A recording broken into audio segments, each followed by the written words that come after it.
Hello friends, welcome back to your YouTube channel. Friends, आज की इस वीडियो में हम आपको बताएंगे कि इंडियन आर्मी में 2026 के लिए गर्ल्स आर्मी भर्ती जो कि वुमेन मिलिट्री पुलिस 2026 के नाम से आती है वो आ चुकी है। उसका नोटिफिकेशन जारी हो चुका है। तो आज की इस वीडियो में हम आपको इसके बारे में कंप्लीट जानकारी देंगे कि इंडियन आर्मी में गर्ल्स आर्मी भर्ती का सिलेक्शन प्रोसेस क्या रहता है, इसमें फॉर्म भरने के बाद एग्ज़ाम कब होता है, इसका सिलेबस क्या होता है, कितने क्वेश्चन पूछे जाते हैं, कितने नंबर के क्वेश्चन होते हैं, कितना टाइम मिलता है। इसके साथ ही आपके फिज़िकल में क्या क्या होता है, फिज़िकल में दौड़ के कितने नंबर मिलते हैं, उसके बाद फिज़िकल के बाद मेडिकल में कौन कौन से टेस्ट होते हैं, कौन कौन से चेकअप होते हैं, और उसके बाद सबसे लास्ट में ट्रेनिंग के टाइम आपसे क्या क्या चीज़ें, ट्रेनिंग कितने टाइम की होती है।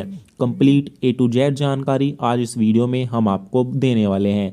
तो दोस्तों, वीडियो को लास्ट तक ज़रूर देखिएगा। दोस्तों, बिना टाइम वेस्ट किए वीडियो को स्टार्ट करते हैं। तो सबसे पहले बात करते हैं इंडियन आर्मी में फॉर्म फिलअप के डेट की। तो दोस्तों, वुमेन मिलिट्री पुलिस 2026 की भर्ती के ऑल ओवर इंडिया के ऑनलाइन आवेदन शुरू हो गए हैं, जिसकी स्टार्टिंग 13 फरवरी से हो चुकी है और इसकी लास्ट डेट 1 अप्रैल 2026 रहने वाली है। इसके फॉर्म को भरने के लिए आपकी जो फ़ीस है वो 250 रुपये रखी गई है। 250 रुपये में आप इसके फॉर्म को ऑनलाइन भर सकते हैं। दोस्तों, सबसे पहले बात करें इसमें एज लिमिट की, तो इसमें सभी लड़कियों की उम्र सीमा 17.5 से 22 साल के बीच होनी चाहिए। दोस्तों, इसमें आपका क्वालिफिकेशन सिंपली 10th पास मांगा गया है। अगर आपने कहीं से भी 10वीं पास कर ली है तो आप इसके फॉर्म को ज़रूर भरिएगा। दोस्तों, अब बात करते हैं इसमें जब आप फॉर्म फिलअप कर देते हैं तो उसके 1 से 1.5 महीने बाद आपका एग्ज़ाम के लिए एडमिट कार्ड जारी होता है। एडमिट कार्ड सभी कैंडिडेट्स का आता है। दोस्तों, आपके एडमिट कार्ड में आपकी सभी डिटेल होती हैं। दोस्तों, एडमिट कार्ड आपके एग्ज़ाम के लिए आता है तो एग्ज़ाम के बारे में आपको पता होना चाहिए। तो एग्ज़ाम में सबसे पहले देख लेते हैं इसका सिलेबस। दोस्तों, इसके एग्ज़ाम में टोटल 50 क्वेश्चन आते हैं। 50 क्वेश्चन 50 नंबर के होते हैं। सबसे पहले आती है जीके के 15 क्वेश्चन होते हैं। नंबर 2 पर जनरल साइंस के 15 क्वेश्चन होते हैं। नंबर 3 मैथ के भी 15 क्वेश्चन होते हैं। और नंबर 4 पर आती है रीजनिंग के 5 क्वेश्चन होते हैं। तो इस तरीके से 50 क्वेश्चन 50 नंबर के होते हैं। दोस्तों, अब बात करते हैं आपका एग्ज़ाम डेट क्या है। तो आपके एग्ज़ाम की जो डेट है वो 1 जून से 15 जून के बीच फिक्स की गई है। इस बीच में आपका एग्ज़ाम कभी भी 2026 में करवा लिया जाएगा। दोस्तों, नंबर 1 के स्टेज में आपका एग्ज़ाम होगा। स्टेज 2 आती है आपके फ़िज़िकल की। जो कैंडिडेट इसके एग्ज़ाम को क्लियर कर लेगा उसके बाद उसको फ़िज़िकल के लिए एडमिट कार्ड जारी होगा। दोस्तों, फ़िज़िकल में आपको कंप्लीट आपकी दौड़ होती है, आपकी लंबी कूद होती है, इसके साथ ही आपका जिग जैग बैलेंस होता है और आपसे पुलअप्स करवाए जाते हैं। ये 4 चीज़ें होती हैं। इसके साथ ही हाइट, वेट और चेस्ट मापा जाता है। इसके साथ ही आपका डॉक्यूमेंट वेरिफिकेशन होता है। दोस्तों, सबसे पहले बात करते हैं रनिंग की। फिज़िकल में आपको 1600 मीटर रनिंग लगानी होती है। अगर आप 1600 मीटर रनिंग 7.5 मिनट के अंदर लगाते हैं तो आपको फर्स्ट ग्रुप में शामिल किया जाएगा। फर्स्ट ग्रुप में आपको नंबर मिलते हैं रनिंग के 60 में से 60। दोस्तों, अगर आप अपनी 1600 मीटर रनिंग 7.5 से 8 मिनट के अंदर लगाती हैं तो आपको सेकंड ग्रुप में शामिल किया जाएगा। सेकंड ग्रुप के बच्चों को नंबर दिए जाते हैं 60 में से 48 यानी कि 48। तो ये नंबर आपके रनिंग के मिलते हैं। रनिंग के बाद आपको लंबी कूद लगानी होती है। 7 फीट की लंबी कूद आपको लगानी होती है। इसके कोई भी मार्क्स नहीं मिलते, ये केवल क्वालिफाइंग होता है।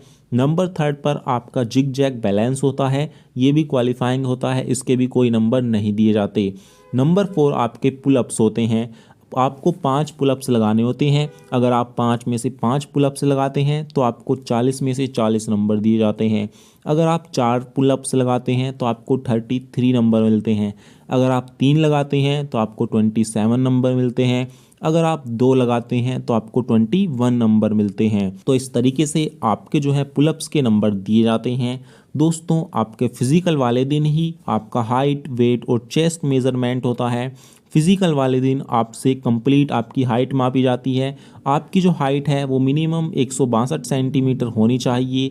बात करें वेट की, आपका जो वेट है वो मिनिमम 45 kg होना चाहिए।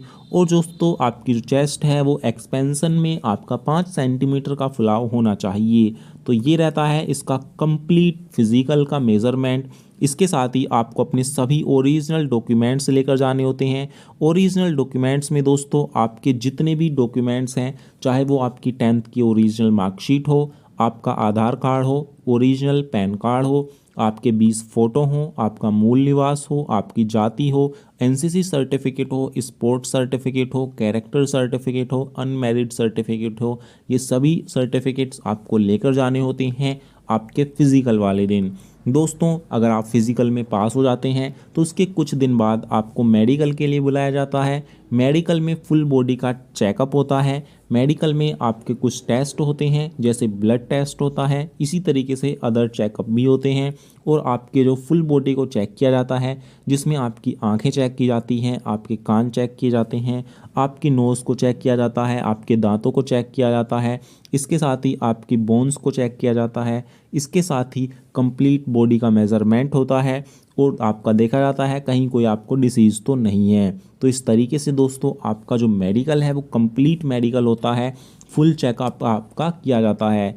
दोस्तों अगर आप मेडिकली फिट होते हैं तो उसके बाद आपकी फ़ाइनल मेरिट लिस्ट जारी होती है। फाइनल मेरिट लिस्ट में सभी के नाम होते हैं जिनको ट्रेनिंग के लिए बुलाया जाता है। तो दोस्तों फाइनल मेरिट लिस्ट के बाद आपको ट्रेनिंग के लिए आपके घर पर आपको कॉल लेटर आता है।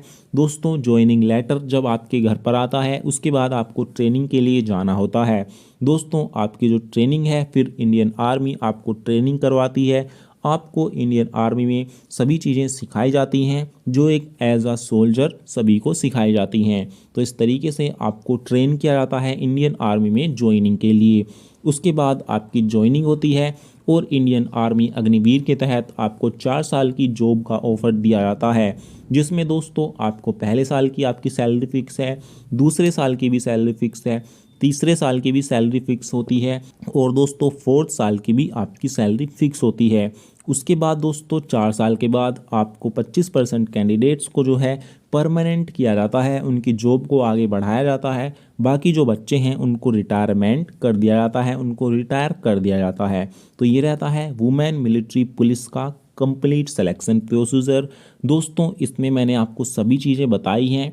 उम्मीद करता हूँ आपको सभी चीज़ें समझ में आ गई होगी। अगर आपका अब भी कोई डाउट रह गया है तो आप मुझे कमेंट में लिख दीजिएगा ताकि आपको यहाँ पर मैं उसका रिप्लाई दे सकूँ। दोस्तों ये जानकारी आपको पसंद आई हो तो वीडियो को एक लाइक ज़रूर कीजिएगा और इंडियन आर्मी से जुड़ी सभी जानकारी जानने के लिए आप इस चैनल को सब्सक्राइब कर लेना, क्योंकि यहाँ पर मैं सभी गर्ल्स से जुड़ी इंडियन आर्मी की सभी न्यूज़ आपको बिल्कुल सही समय पर प्रोवाइड करवाता हूँ और आपको बिल्कुल सही जानकारी देता हूँ। तो दोस्तों फिर मिलेंगे ऐसी ही नॉलेजेबल वीडियो के साथ, तब तक के लिए नमस्कार।